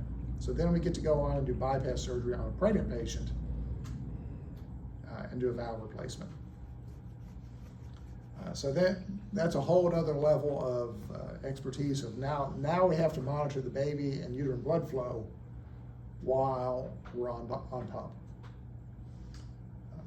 And so you adjust and uterine arteries are not, uterine arteries do not auto-regulate. So they're 100% flow dependent for flow, so 100% pressure dependent for flow. So it becomes a very challenging case to maintain fetal blood flow, uterine blood flow, keep the fetal heart rate up, and do cardiac surgery. You may not never do one, but the odds are pretty good that you'll do one at some point. And so vasopressin is contraindicated in that patient. If they're pregnant, you can't do vasopressin.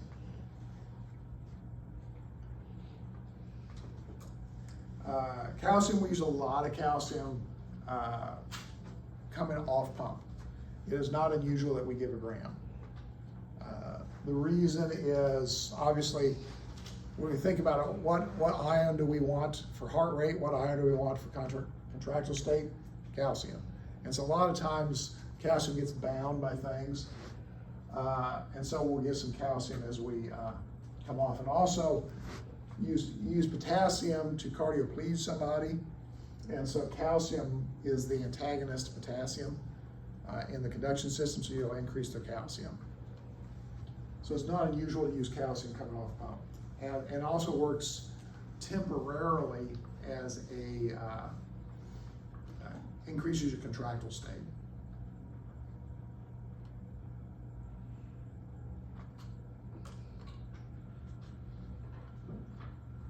So you'll see, typically if you see, we'll give a gram. Digoxin, digitoxin, you may never see this in your career. I did this lecture last year, and literally the next day I walk into work, and I have a little 85-year-old lady who is on digoxin that I hadn't seen anyone on in like 15 years. And she said the same, exactly what I predicted she'd say. My doctor put me on it in 1975, and I've been fine. So she's never changed it. And we couldn't figure out why she was on it. It wasn't arrhythmic, it wasn't heart failure. We're not sure. So she showed, so I literally said, you never see this anymore, and I walked in the next day and saw that.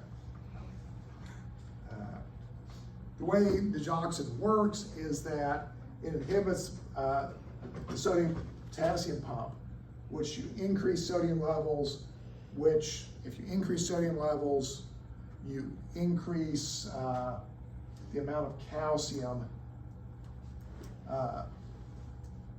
in the cell. It all comes down to increasing calcium, just like phosphodiesterase inhibitors, just like beta agonists. They all increase the calcium in the cell.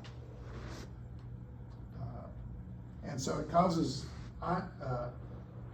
it's inotropic in theory, and the most common thing we use it for is arrhythmias. We used to use it for. We now have much better drugs, and so as a result, you just don't see digoxin used very often. One of the reasons that we did away with it as much is its therapeutic window is very, very narrow. It's really easy to overdose digoxin. And it's also really easy because they will tell you that they see rainbows and they're nauseated. If they're nauseated and seeing rainbows on digoxin, they got too much. Pretty much the only thing I've seen for like it forever is SVTs.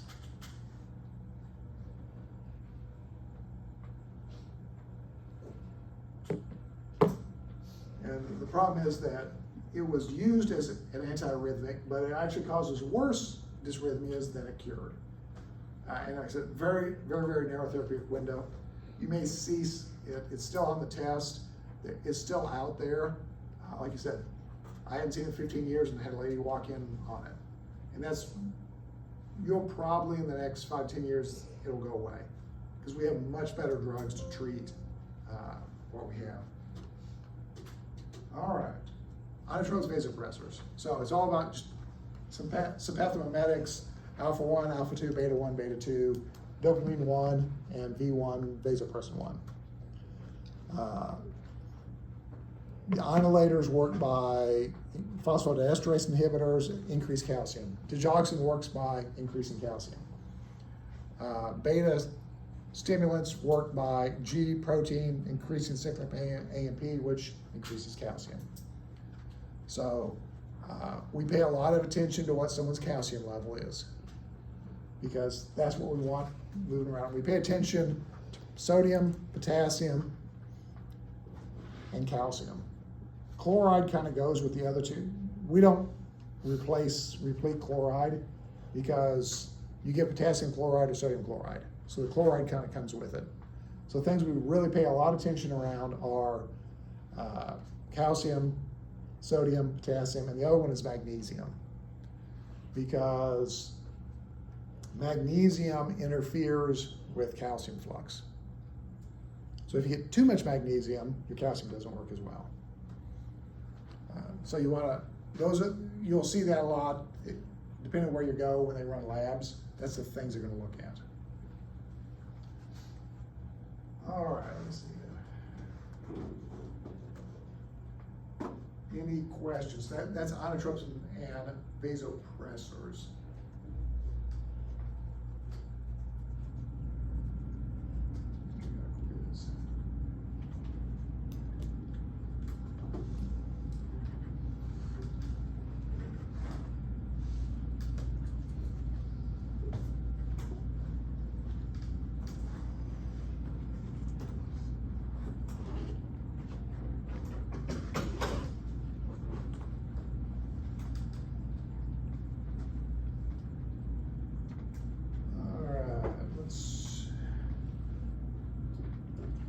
Where do we want to start? Luke, you're up first. We're starting backwards. We're going to go backwards today. I know it's going to bother the Alabama guys. We don't have. That's what you're. Yeah, you get into patterns. Backwoods, not backwards. That's right. That's true.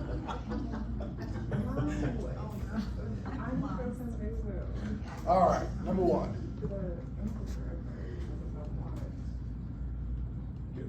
Which is false. So a backwards question, but you'll see this on test all the time. Go ahead. Which of these statements is false regarding pediatric neonatal parts?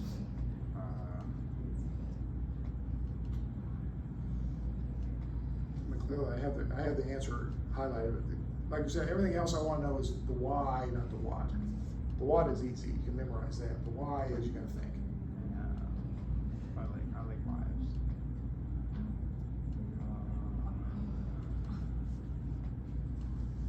We talked about this a little bit a couple of weeks ago. The difference between pediatric and adult.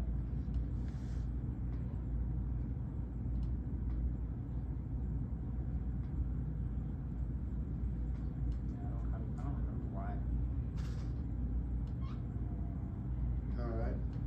Well, let's talk about each of those. Sympathetic innervation is less developed than in the adult. Is that true or false? That's true. Pediatrics, kids until they're 7, 8 years old have very little sympathetic outflow. It's not, because these two are opposite, right? Parasympathetic innervation is more advanced, or sympathetic innervation is less advanced. Which one of those is true?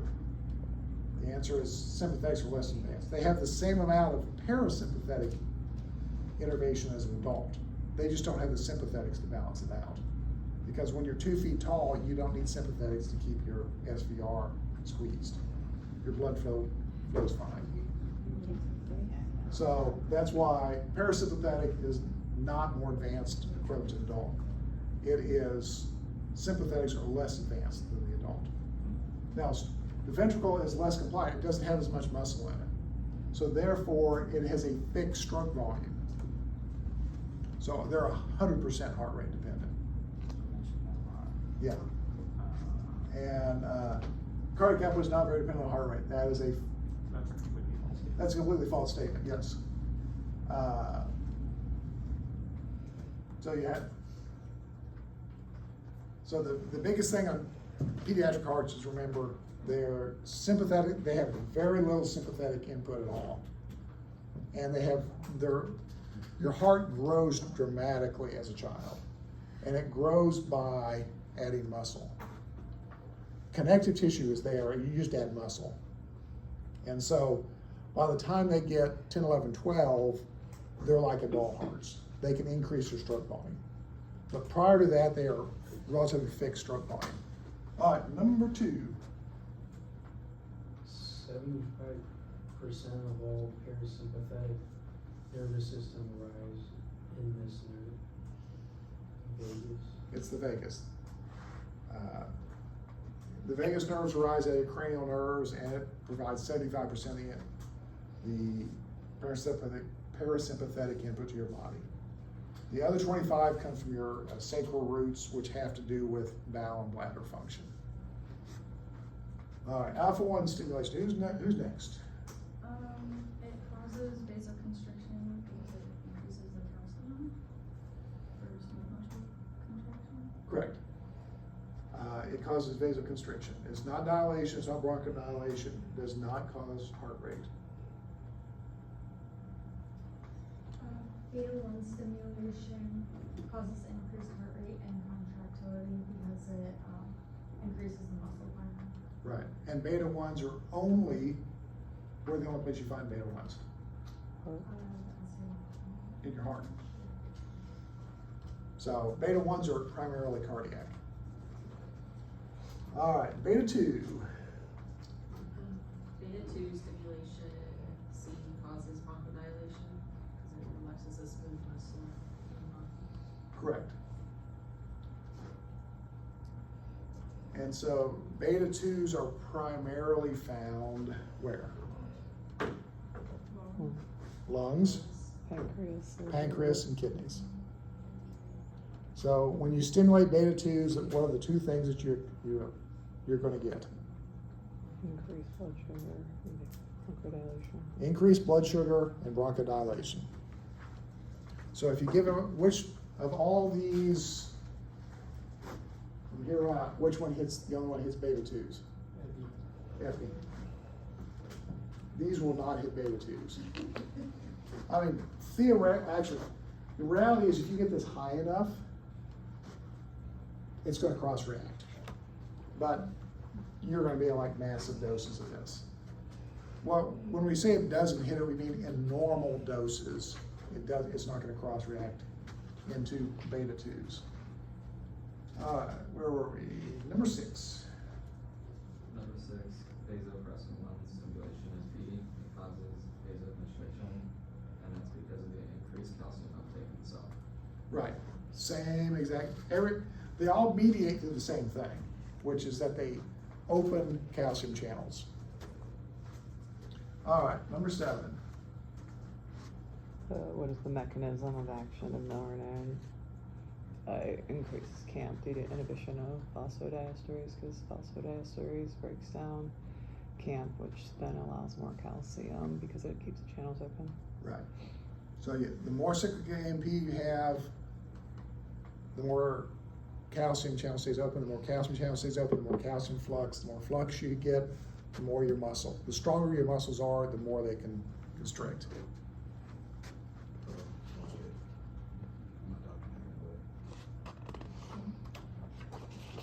We got 8. Number 8. What is the mechanism of action of digoxin, inhibition of sodium potassium pump, which slows down the extrusion of calcium by the sodium potassium pump and increases calcium concentration in myocytes and pacemakers. Right. So the interesting part about this is that they recognize that these drugs. Where does digitalis come from? For all you guys who want to kill your spouse. What? No, not insulin. Now, if you kill your spouse with insulin, they're going to figure that out.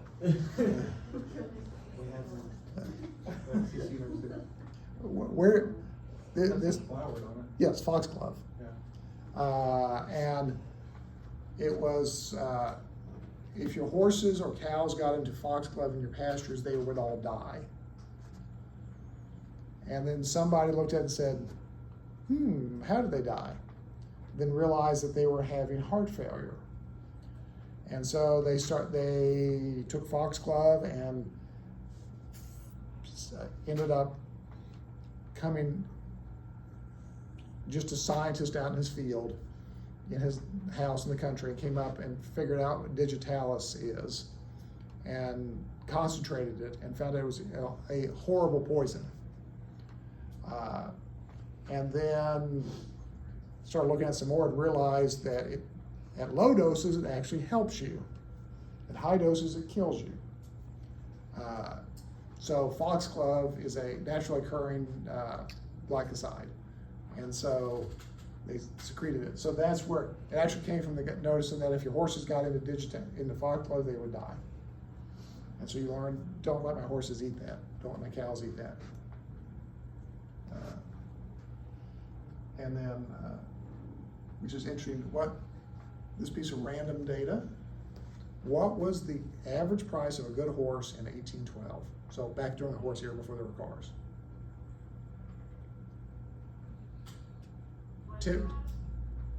What was the average cost of a horse? Well, we'll go in England, in the United States, same thing, in 1812. $300 to $500 in the United States. What was the average income in the United States? $6. Like $6, yes. $6 to $12 a month. So, who had horses? Rich people, correct. Which is how they figured this out, because the rich people would pay a lot for a horse, the horse would die, eat digitalis, eat foxglove. And so they were the guys who went to college and they figured this out. Basically because they were tired of paying $500 for a horse that would eat a flower and die. So I thought it was very interesting, because we all think that, everyone rode horses in 1812. You didn't. You had to be rich to ride a horse. Because, a good horse was $500. A really good horse was $1,000. A really, really good horse, because some of the English generals paid like $5,000 for a horse that was tall and it was fast. Because if you're on horseback and you're in the cavalry and it's all about like the bear, right? If your cavalry charge goes poorly, you want to be on the fastest horse, right? Out. You want to turn around and go the other way. So all the high-ranking officers had the fastest horses. They would lead the charge, and they were also the first guys out of the charge. Now, I know we're a little off. It's a little history for you. So, when you see all the stories about everyone riding horses, they didn't ride horses until even in the Wild West, horses were expensive. And that's why if you're a horse thief, what they do to you? They would hang you, because you're basically taking someone's life savings if you stole their horse. It's like literally today if someone stole your house. That's the amount of money we're talking about. That's not going to be on the test, by the way. So Lily's writing this down. That will not be on the test. All right, let's get it. What's next? Number 9. The vagus nerve supplies all of the following except the pituitary gland, because the pituitary gland is part of the sympathetic and the others are the parasympathetic. No, but the pituitary gland's in your brain. It's in your brain. So it's the vagus nerve arises from your brainstem down. So your pituitary is up here in the middle of your brain.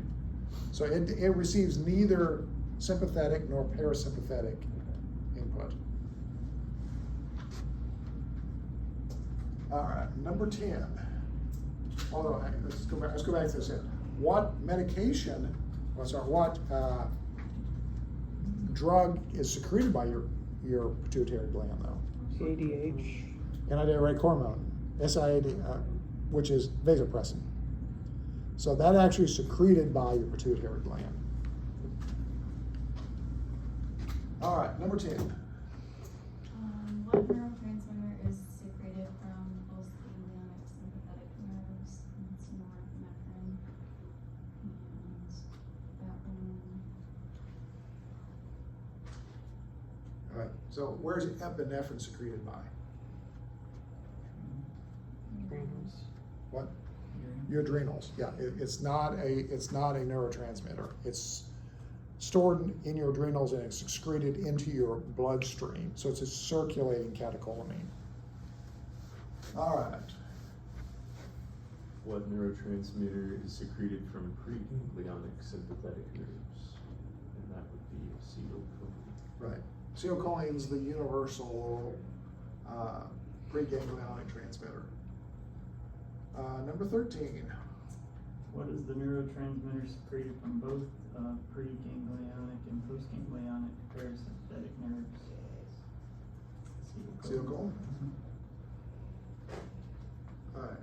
And some of these are just facts you memorize. All the following are natural occurring catecholamines except phenylephrine. Steve? Yes, what's phenylephrine do? Alpha 1 constriction. Where does it work? Alpha 1. Alpha 1. Pure alpha 1 is a synthetic alpha 1 stimulant. Which of the following approaches cardiac toxicity associated with hyperkalemia? It would be calcium. Oh, did I skip 14? You skip one. Oh, I'm sorry. We cut slack to the Alabama corner of back there. So it's that counting thing we're working on. I was impressed you could read. So, but it's the counting thing we're working on. Don't worry, I got it. You got it? Okay. That's right. Appreciate it. What drug classification enhances cardiac contractility and increases cardiac output? That'd be the anatropes. Correct. With squeeze. Squeeze, right. And number 15. Would it be calcium? Calcium, correct. Yeah, it stabilizes the membrane, doesn't allow potassium to leave the cells of the membrane. Threshold's higher. Correct. And then also remember we talked about last week, you have the ion flow that's in pacemaker cells is different than the muscle. There's only two enzymes only two ions that you're worried about, calcium and potassium, because there is no sodium flow in those cells. So if you get hyperkalemic, your pacemaker cells, especially, and your bundle of His, won't depolarize. So that's why calcium helps you.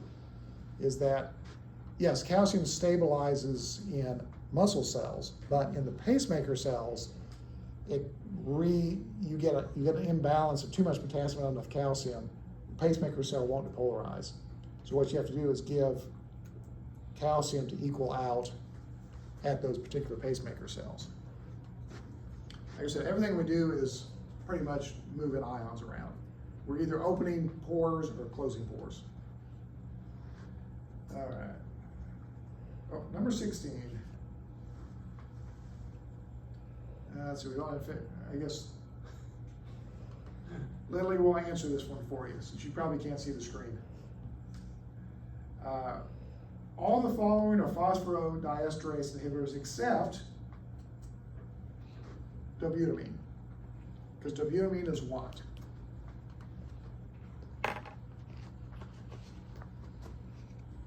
What class is dobutamine? It's a synthetic sympathomimetic, which I want you to slip that into conversation today.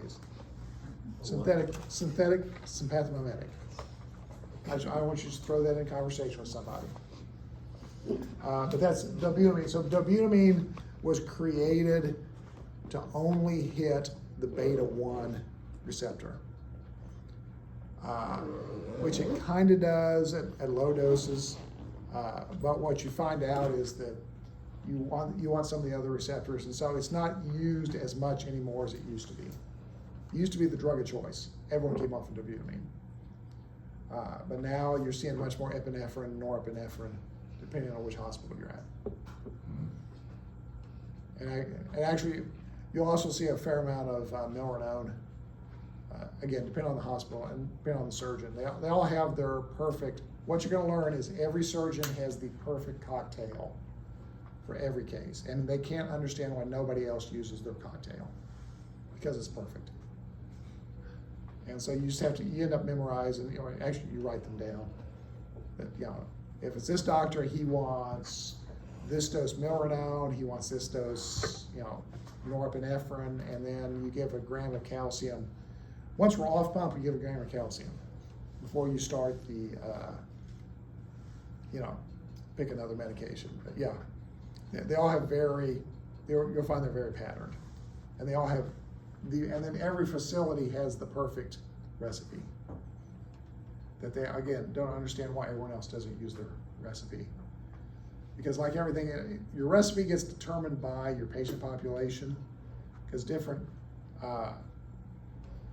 St. Thomas West has a little different patient population than Centennial does. Vandy has a very different population than either of the other two do. Because if it's an easy bypass surgery, it doesn't get referred to the big hospitals, because they're doing it out at Rutherford, or they're doing it at Maury County. If it's complicated, it comes downtown, and that's why you see some of the recipes developing. So part of this, whenever you get out and work, is what's my normal population? When I was doing hearts at Midtown used to do hearts, by the way, they would only do normal EFs, no valves. It was like the world's easiest job. Coming off pump on a normal EF, no valve, yeah. You just like, I look at the perfusion and say, half flow, and then and we're off. That was like every day. Half flow and we're off. Half flow and we're off.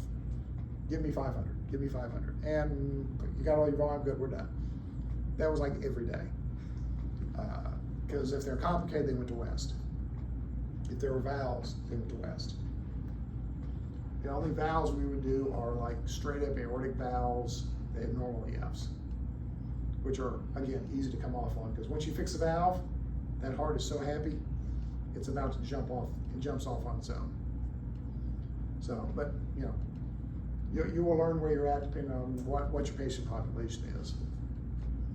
And you know, Centennial has the prison contract, so all the prisoners who do drugs and have bacterial endocarditis all come to Centennial. So you do lots of valves there on 35-year-olds with who don't have coronary artery disease but have huge lesions on their aortic valve from IV drugs. And again, they come on. Their problem is that all those guys are also always meth addicts. The vast population. Oh yeah, they're always meth addicts. And so that whole thing about the catecholamine depleted, because they've all been in prison, so they're all catecholamine depleted with a bad valve. And so you end up doing a lot of, you know, you have to be careful with your catecholamines with them. All right, it's 10 o'clock. We'll see you next week. Who's the big football game this weekend? Oklahoma, Tennessee. Oklahoma, Tennessee. Game day's gonna be there. How much is Tennessee favored? I think it was like 9 something last I looked. Yeah.